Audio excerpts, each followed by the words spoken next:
बन जाओ, गुजरिया में बन जाऊंगी।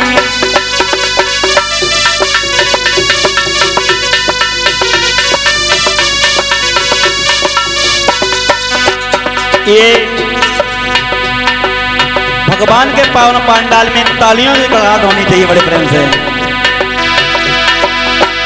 अरे मैं बन जाऊंगी, गुजरिया में बन जाऊंगी, बोले तुम मोहन बन जाओ, गुजरिया में बन जाऊंगी।